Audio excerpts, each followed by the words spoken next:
आज है हमारा next question. ABC are partners in a firm sharing profit and losses in the ratio of 3:2:1. They decided to share profit and losses in the ratio of 2:2:1 from 1st April 2021. The ratio onwards determine each partner's gaining and sacrificing ratio.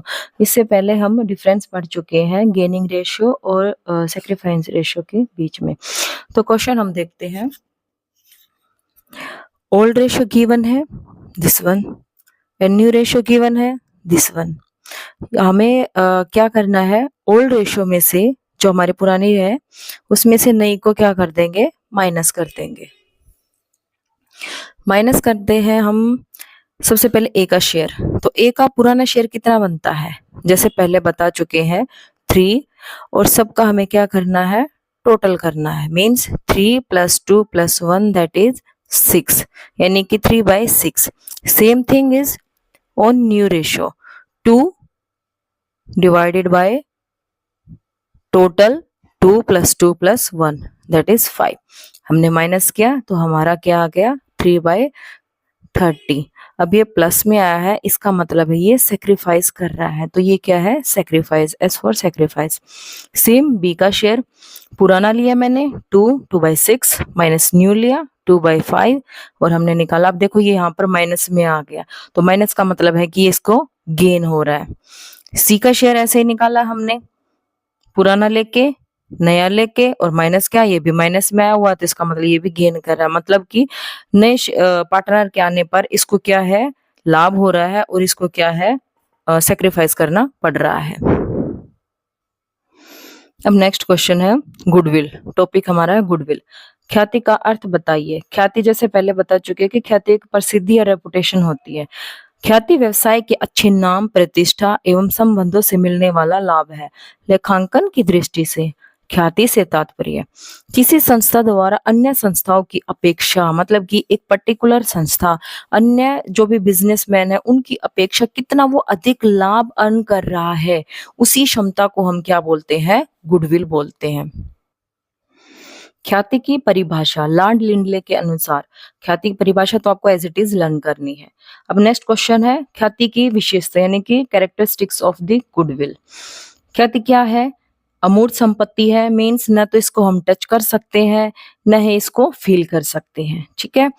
Second है अदृश्य, means ये invisible होती है, दिखाई नहीं देते। बाकी जो एसेट्स होती है वो दिखाई देती है, आप उनको देख सकते हो, लेकिन किसी फर्म की जो गुडविल है वो दिखाई नहीं देती।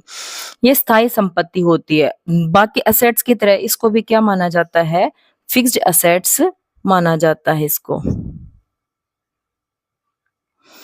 ख्याति व्यवसाय का यश या प्रसिद्धि होती है। मीन्स की व्यवसाय की जो रेपुटेशन होती है उसी को हम क्या बोलते हैं, गुडविल बोलते हैं। ख्याति को व्यवसाय से अलग नहीं किया जा सकता। मीन्स कि ख्याति और व्यवसाय दोनों साथ साथ रहते हैं। अगर पूरा व्यवसाय आप बेच देते हो तभी इसको क्या किया जा सकता है, सोल्ड आउट कर सकते हैं, अदरवाइज नहीं। ख्याति के मूल्य में उतार चढ़ाव होता रहता है। अब नेक्स्ट क्वेश्चन, ख्याति के प्रकार कि ख्याति कितने टाइप की होती है। सबसे पहले हमारे पास बिल्ली के स्वभाव की ख्याति। बिल्ली के स्वभाव की, जिस तरह आपको पता है ना कि बिल्ली कभी भी एक घर में नहीं टिकती, वो घर हमेशा बदलती रहती है। चाहे उस घर में मालिक कोई भी हो, उससे उसको कोई इफेक्ट नहीं पड़ता।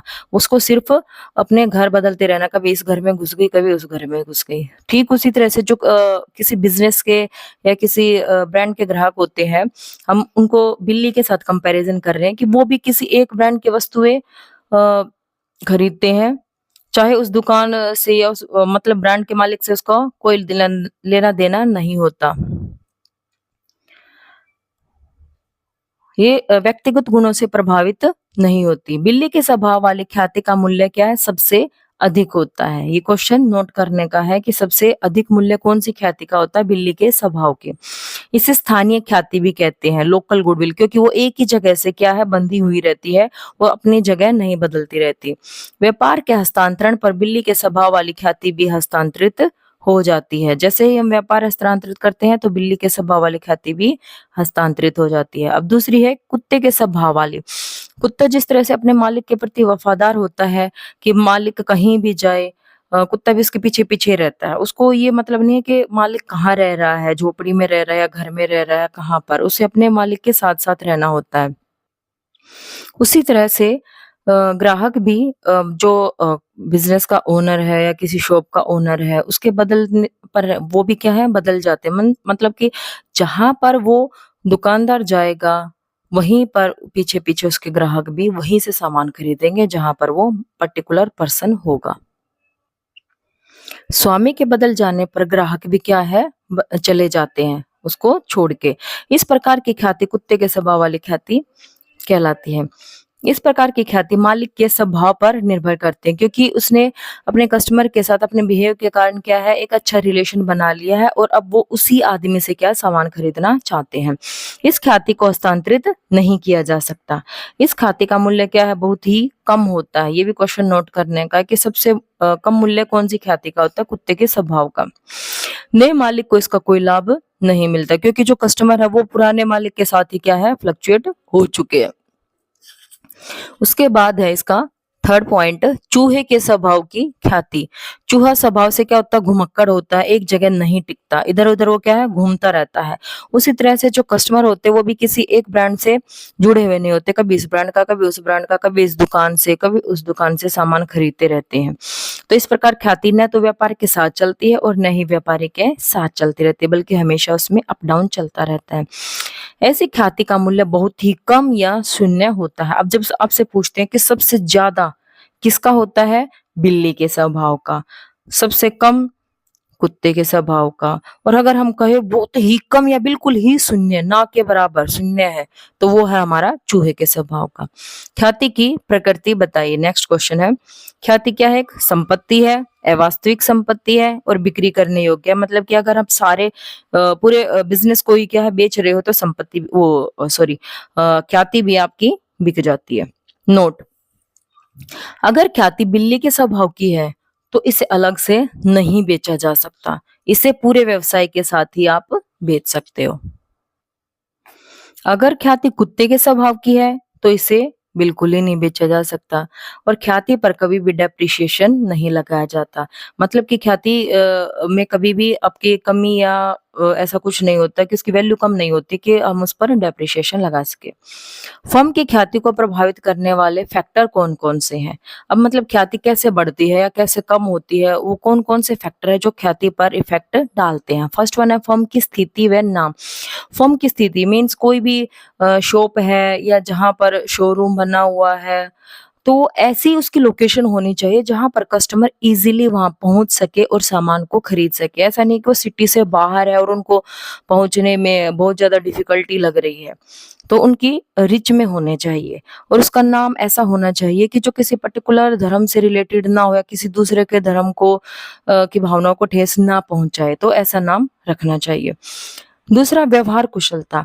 जो वहाँ पर ओनर है या जो सेल्समैन है, कोई भी है, वो अपने कस्टमर के साथ बड़े ही अच्छे से बिहेव करे। उसके बाद है उचित कीमत पर अच्छा माल। उसकी जो कीमत है वो रीजनेबल प्राइस होनी चाहिए और क्वालिटी के साथ कोई कॉम्प्रोमाइज नहीं होना चाहिए। यानी कि ये नहीं है कि कीमत कम है तो माल की जो किस्म है वो भी घटिया है। विज्ञापन के कारण आजकल तो ये एक ट्रेंड बन चुका है कि कोई भी नया प्रोडक्ट आता है तो उसकी एडवर्टाइजमेंट होती है जिससे कस्टमर को उस पर्टिकुलर प्रोडक्ट के बारे में पता चलता है। उसके बाद एकाधिकार होने के कारण अब कोई अकेला आदमी है जो इस टाइप का बिजनेस कर रहा है और उसका कोई भी कॉम्पिटिटर नहीं है तो सारा फायदा उसी को मिलेगा ऑटोमेटिकली। ग्राहकों को सुविधाएं, आपको ग्राहकों को सुविधाएं भी जैसे उनके बैठने के लिए पानी वानी की सुविधा भी और बाकी सुविधाएं होनी चाहिए जो कस्टमर को अट्रैक्ट कर सके। फर्म के संतुष्ट ग्राहकों को सीधा, जैसे अगर मान लीजिए हम टेक्सटाइल की या क्लॉथ्स की बात कर रहे हैं तो उसको में ट्रायल रूम वगैरह ऐसी चीजें होनी चाहिए जिससे वो अपना वहां ट्राई करके देख सके। फर्म के संतुष्ट कर्मचारी, और उस फर्म में जो भी कर्मचारी लगे हुए हैं उनको वे संतुष्ट होने चाहिए। कर्मचारी संतुष्ट होंगे तभी वो मन लगाकर काम करेंगे, अच्छे से काम करेंगे और जिससे क्या होगा, प्रोडक्शन अच्छा होगा, बढ़िया उसकी क्वालिटी होगी। अगर कर्मचारी संतुष्ट नहीं होंगे तो मन लगाकर काम नहीं करेंगे और उसका सीधा से इफेक्ट किस पर पड़ेगा, प्रोडक्शन पर पड़ेगा, जिससे घटिया किस्म का प्रोडक्शन होगा। और उनको संतुष्ट करने के लिए क्या कर सकते हैं, उसको टाइमली बोनस, वेतन, उनकी जो वर्किंग फैसिलिटीज है वो सब प्रोवाइड करनी चाहिए। पूंजी की आवश्यकता, फर्म में कोई भी फर्म या बिजनेस स्टार्ट करे तो पूंजी की आवश्यकता तो पड़ेगी ही, और उससे गुडविल भी आपकी इंक्रीज होती है। लाभ की प्रवृत्ति, अगर लाभ ज्यादा बढ़ रहे हैं तो गुडविल भी बढ़ेगी, लाभ कम है तो गुडविल भी घट जाएगी। प्रबंध की कुशलता, यहाँ पर बात कर रहे हैं हम मैनेजमेंट की, कि मैनेजर भी क्या होने चाहिए, फुली एफिशिएंट और एबल होने चाहिए। नेक्स्ट क्वेश्चन है, ख्याति का मूल्यांकन कब किया जाता है? साझेदारों के लाभ हानि अनुपात में परिवर्तन होने पर, मींस अगर वो अपनी रेशियो चेंज कर रहे हैं तब हमें देखना पड़ेगा कि ख्याति का वैल्यूएशन क्या है। सेकंड, कोई भी नया पार्टनर आता है, means at the time of the admission of a new partner, तब हमें वैल्यूएशन करना होता है गुडविल का। And at the time of the retirement of the partner और डेथ या फर्म के समापन पर, कि मतलब कि हमने पूरी फर्म का ही क्या कर दिया है, समापन कर दिया, उसका एंड कर दिया है। साझेदार फर्म के सम्मिलन पर, यानी कि आप अपनी फर्म को किसी दूसरे के साथ क्या कर रहे हो, मर्ज कर रहे हो, मर्ज करने पर भी आपको क्या है, गुडविल निकालनी पड़ती है।